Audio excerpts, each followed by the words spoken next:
friends, welcome back to my channel Priya's Kitchen. நம்ம இன்னைக்கு village ஸ்டைல்ல chicken gravy எப்படி பண்றதுன்னு பார்க்கலாம். ரொம்பவே ருசியா இருக்குங்க. அது மண் சட்டில பண்ண போறேன். அதுக்கு முன்னாடி என் சேனலை first time நீங்க பார்க்கறீங்க அப்படினா மறக்காம subscribe பண்ணுங்க. கூடவே bell icon-ஐயும் click பண்ணிருங்க. இப்போ வாங்க வீடியோக்குள்ள போலாம். இப்போ சட்டி வந்து நல்லா சூடாயிடுச்சு. இது கூட நான் வந்து கடலை எண்ணெய் சேர்த்திருக்கேன். இது வந்து நீங்க ஒரு 4 ல இருந்து 5 ஸ்பூன் வரைக்கும் விடலாம். எவ்வளவு எண்ணெய் சேர்க்கறோமோ நல்ல டேஸ்ட் கொடுக்கும். எண்ணெய் நல்லா காஞ்சதும் இது கூட 1 இன்ச்சுக்கு பட்டை, 1 ஏலக்காய், 2 கிராம்பு வந்து உள்ள சேர்த்திக்கலாம். அப்புறமா பெரிய வெங்காயம் 2 பொடிசா கட் பண்ண வெங்காயம் வந்து இதல சேர்த்திக்கலாம். வெங்காயம் நல்லா பொன்னிறமா வதங்கணும். அது வரைக்கும் நல்லா வதக்கிக்கோங்க. இப்போ இது கூட 1 கொத்து கறிவேப்பிலை சேர்த்திக்கலாம். ரெண்டும் நல்லா பொன்னிறமா வதங்கணும்.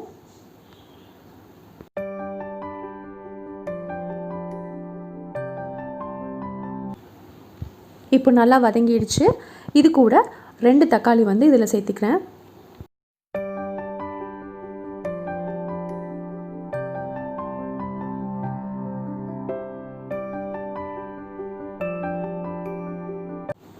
தக்காளி வெங்காயம் ரெண்டும் நல்லா வதங்கிடுச்சு. இப்போ இது கூட 1 டேபிள்ஸ்பூன் மிளகாய் தூள்,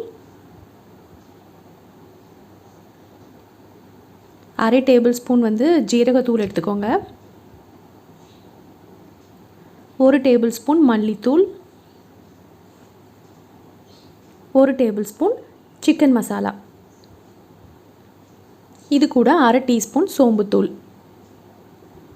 மஞ்சள் தூள் வந்து நான் இதில் சேர்க்கலை, ஏன்னா நான் மஞ்சள் போட்டு சிக்கனை கழுவி வச்சுருக்கேன். நீங்கள் அப்படி பண்ணலை அப்படின்னா இது கூட 1/2 டேபிள்ஸ்பூன் மஞ்சள் தூள் சேர்த்திக்கோங்க. இப்போ இதை நல்லா நம்ம வதக்கிக்கலாம். எண்ணெயெல்லாம் பிரிஞ்சு வெளியில் வரும். இப்போ பிரிஞ்சு வந்துருச்சு. இப்போ இது கூட நம்ம 1 டேபிள்ஸ்பூன் இஞ்சி பூண்டு விழுது சேர்த்திக்கலாம்.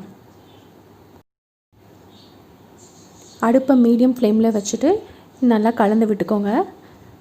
பச்சை வாசம் எல்லாமே போகணும். அது வரைக்கும் நல்லா வதங்கட்டும்.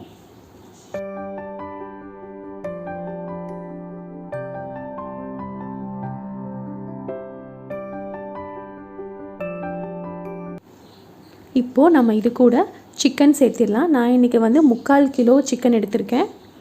அதை மஞ்சள் போட்டு கழுவி வச்சுருக்கேன். இப்போ நான் இதை உள்ளே சேர்த்திக்கிறேன்.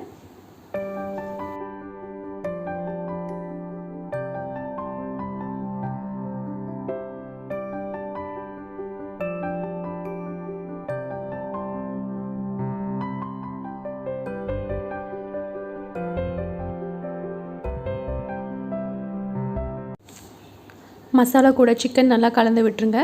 இப்போ இது கூட தேவையான அளவு உப்பு நம்ம சேர்த்திக்கலாம்.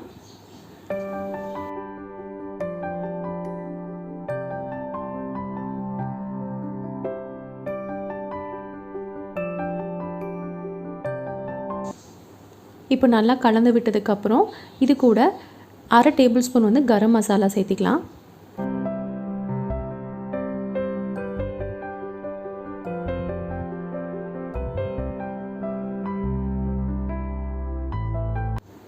சிக்கன் நல்லா கலந்து விட்டாச்சு. இப்போ 1லேருந்து 1.5 டம்ளர் வரைக்கும் நீங்கள் தண்ணி ஊற்றி சிக்கனை வந்து நீங்கள் மூடி வச்சு வேக வச்சுக்கலாம். தண்ணி கொதிக்க ஆரம்பிச்சதுக்கப்புறம் மூடி வைங்க.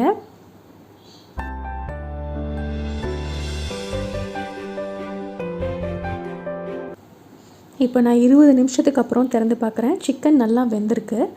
உங்களுக்கு இன்னும் நல்லா ட்ரையாக வேணும் அப்படின்னா மூடியை திறந்து வச்சுட்டு நீங்கள் நல்லா சிம்லே வந்து வச்சு வேக விடலாம்.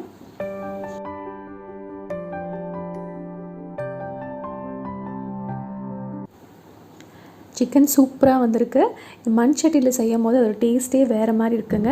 கண்டிப்பாக நீங்கள் இதை ட்ரை பண்ணி பாருங்கள். ரொம்பவே ருசியாக இருக்குது. இதுக்கு மேலே வந்து நம்ம கொத்தமல்லி இலையை வந்து தூவி விட்டுக்கலாம். அது இன்னும் கொஞ்சம் நல்ல ஃப்ளேவரை கொடுக்கும். ஸோ உங்களுக்கு இந்த வீடியோ பிடிச்சிருந்துச்சுன்னா மறக்காமல் லைக் பண்ணுங்கள். கூடவே பிரியாஸ் கிச்சனை சப்ஸ்கிரைப் பண்ணுங்கள்.